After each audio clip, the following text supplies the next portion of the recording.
برداشت کرنا سیکھو گے، یاد رکھو میرے بچوں، اگر آپ صبر سیکھ گئے تو کوئی آپ کو پکڑ نہیں سکے گا۔ یہ جو ریسنگ گاڑیاں ہوتی ہیں نا، فراری اور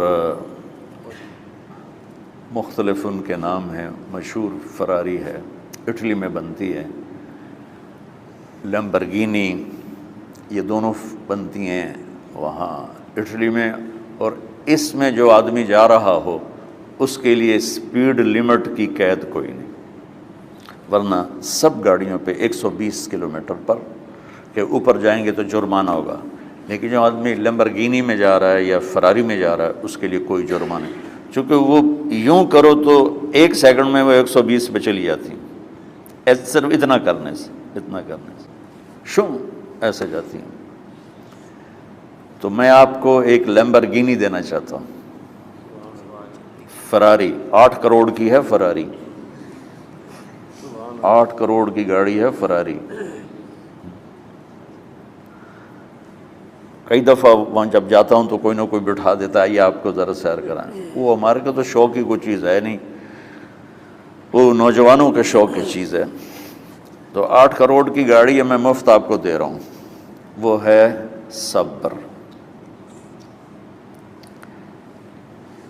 آخرت کے سفر میں اگر تیز چلنا چاہتے ہو اور سب سے آگے نکلنا چاہتے ہو تو صبر کی فراری پہ سوار ہو جاؤ، تمہیں کوئی پکڑ نہیں سکے گا، تمہارے کوئی قریب بھی نہیں آ سکے۔ کہ دنیا میں صبر کرنے والوں کا قحط آ گیا ہے، بڑے بڑے علماء ہیں اخلاق سے خالی، بڑے بڑے علماء ہیں صبر جانتے ہی نہیں، اور پورا معاشرہ، سر علماء تم کل کے علماء ہو اس لیے علماء کی بات کر رہا ہوں، ورنہ پورا معاشرہ میرے بچوں صبر سے خالی ہے۔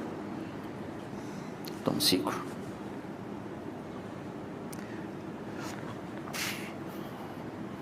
دیکھو میری ایک بات سنو، علم کی کمی ہو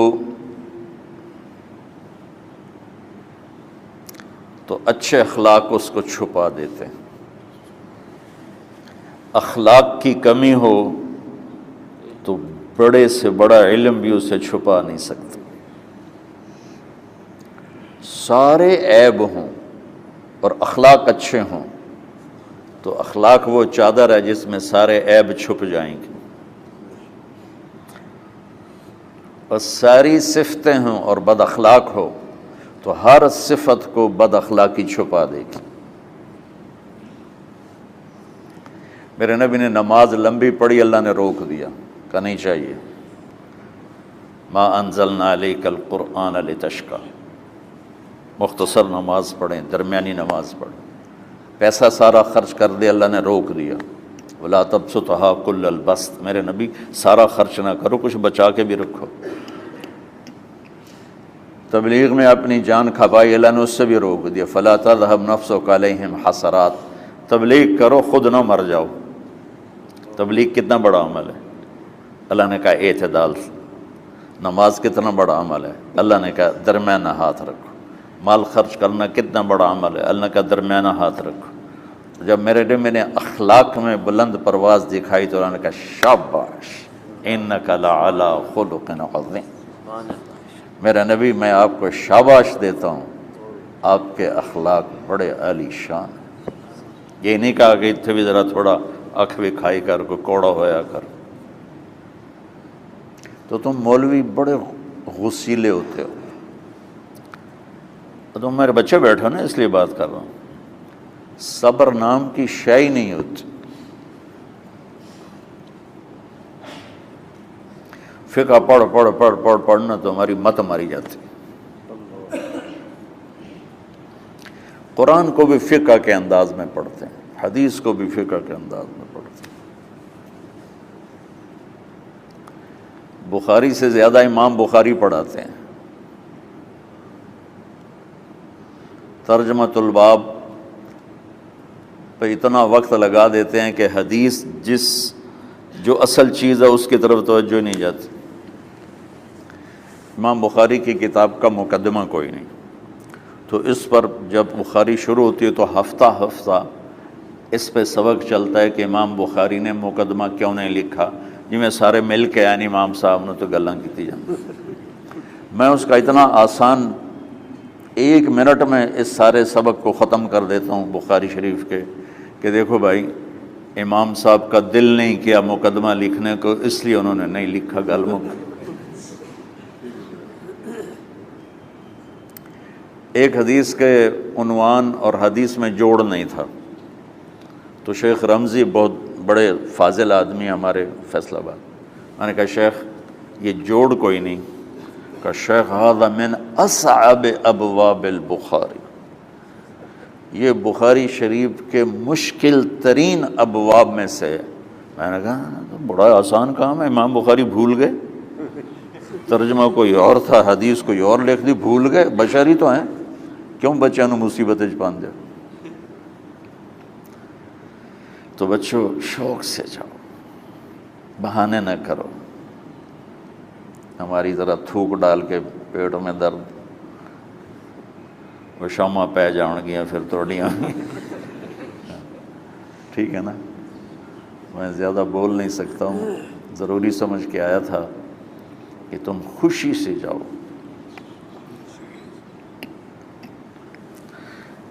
پھر اس میں جو ناگواری آئے گی اسے برداشت کرو گے تو پھر آپ کا صبر بڑھے گا۔ تمہیں صرف میری شہرت نظر آتی ہے، اس میں جتنا مجھے صبر کرنا پڑا ہے وہ تمہارے سامنے نہیں ہے، جتنی کڑوی گولیاں میں نے کھائی ہیں لوگوں سے وہ تو تمہیں نہیں پتا۔ اب تمہیں اتنا نظر آتا ہے کہ واہ واہ ہو رہی ہے آگے پیچھے لوگ، میرے اللہ کا کرم ہے، میری کیا اوقات، آج ہوں کل مر جاؤں گا، اولاد کو بھی یاد نہیں رہے گا کہ طارق جمیل کون تھا۔ جو ہے اس میرے رب کا کرم ہے، مجھے اپنی شہرت سے کبھی دھوکہ نہیں لگا، تو میرے بچوں اس لیے بتا رہا ہوں، کوئی فخر نہیں، کہ مجھے اپنی شہرت سے کوئی دھوکہ نہیں، ایک لمحے کے لیے بھی مجھے دھوکہ نہیں، میرے دل کی گہرائیوں میں یہ بات اتری کہ سب میرے اللہ کا فضل ہے، اور برائی کرنے والا اور اچھائی کرنے والا میری نظر میں برابر ہو گیا ہے۔ برابر ہونے کا مطلب پہلے سمجھو، تو مجھے گالی دو گے مجھے تکلیف ہوگی، تو میری تعریف کرو گے مجھے خوشی ہوگی، اس کو برابری نہیں کہتے، وہ تو ایک طبعی چیز ہے۔ یہ میں نے ہاتھ پہ اپنا ہی ہاتھ مارا تو اس کو درد ہو رہا، تو اگر میں مولوی شوکت صاحب سے بدتمیزی سے بات کروں گا تو ان کو تکلیف ہوگی، اور میں ان کی قربانیاں بیان کروں گا۔ یہ ذرا کھڑے ہونا،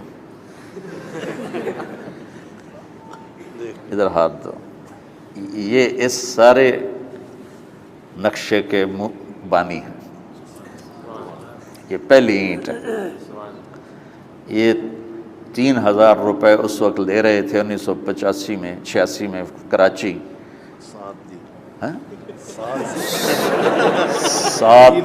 7,000 ان کی تنخواہ تھی، اور میں نے ان کو تلمبے میں بلایا 900 روپے مہینے پر۔ کتنا فرق ہے 7,000 اور 900 کا؟